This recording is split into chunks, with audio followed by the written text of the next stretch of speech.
And for his second appearance, repping Campo Terrorismo, we got Batas. Higit pa lahat ng inyong mga tato, habang buhay na nakatatang sa mga utak nyo. Ang pangungutay ako, imposibleng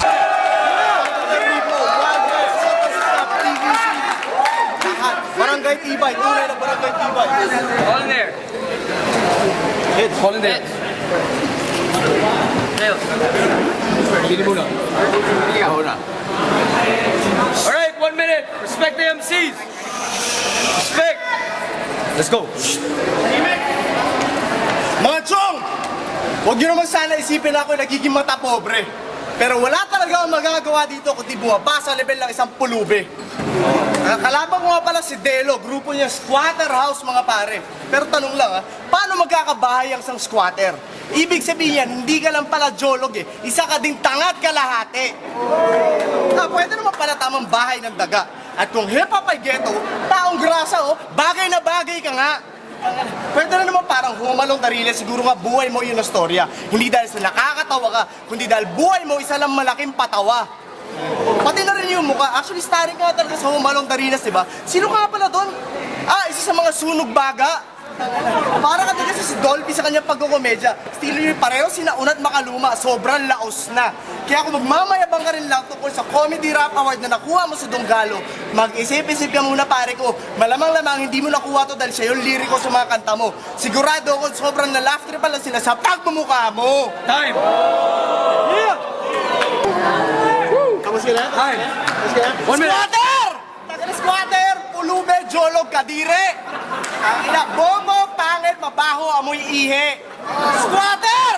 Tangina, sa sobrang squatter to Redelo, tinatamaan siya ng gutom dati para lang may makain sila. Makikita mo tatay niya manghuli lang kung anumang hayop sa liblib. At nung sanggol siya, balik bayan box na nagsilbing playpen niya at crib. Tangina. At sa sobrang kajologan mo, hindi mo na maintindihan pa nag-English ako. Kaya pag tamang sinabi ko off the top, papasok sa isip mo punong braso. Kaya pag tinanong kita kung ano ibig sabihin na eye for an eye, tama maisip mo, ano yung show ni Inday Badiday? Sa sobrang kajologan mo, sigurado ako hindi ka pa nakakapasok sa kwartong may aircon, aminin mo.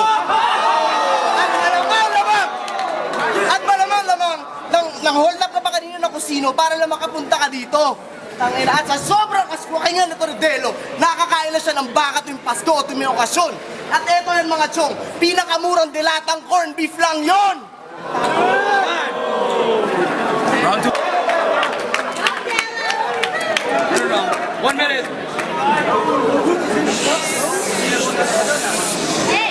Chong, kung tingin mo aabot ko sa akin level, pare ito imposible. Marami ka pang bigas na kakainin, kaso wala kang pambili. At kung tingin mo ikaw mananalo, tingin ko nasisiraan ka na ng ulo. This is my house, bitch! At nakikisquatter ka lang dito. Hindi niya naintindihan kasi nag-English ako. Hindi, para sa totoo lang, pare. Gusto ko na sana maging mabait sa aking kapwa. Pero para mangyari yun, dapat kasi yung mga tipo mo hindi na naiki-eksena. Mag-trip ka na lang na iba, chong. Bantayan mo na yung mga auto namin sa labas. Hip-hop ka pa rin naman sa ganun Mag-bling-bling ka para maangas. Yung plastic na pito, gawin mong kwintas. Promise, pare, bigyan kita sobrang daming barya. Kasi yung windshield ko, punasan mo. Pati yung mga bintana. Dahil kung kailangan nyo ng pera, tutulungan kita, hindi yun problema. Sabihin mo sa nanay mo, pumunta bukas sa maaga. Kasi gabudok na yung labada. Kahit tripling ko sweldo, pare, hindi rin yung magiging problema. Basta bumalik siya sa Lunes para magplansya. At samahan ako sa pagsapit ng dilim para magsilbing puta! Majority vote. We're going OT. Make some motherfucking noise.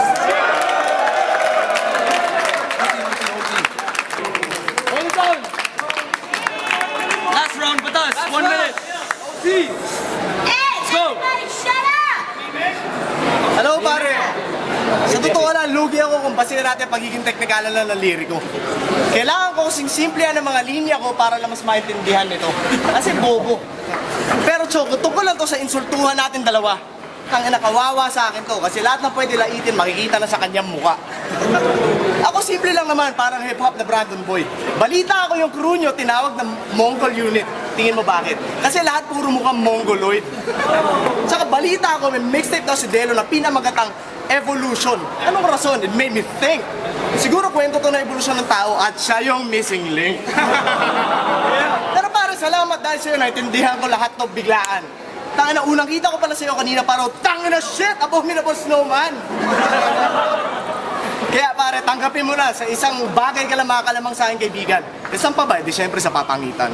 Tangina. Para to round 3. Para tong puta na mag-freestyle na lang ako. Wala akong pake dahil panalo naman ako sigurado. Tingnan mo itsura mo. Sinasabi mo taga-tundo ka. Akala mo kung sino. Judges, get Ronnie in the victory goes to Batas. Make some noise for Deno. Wala, motherfucker! Picture mo lang yung nangyari. Picture mo kami. Yeah!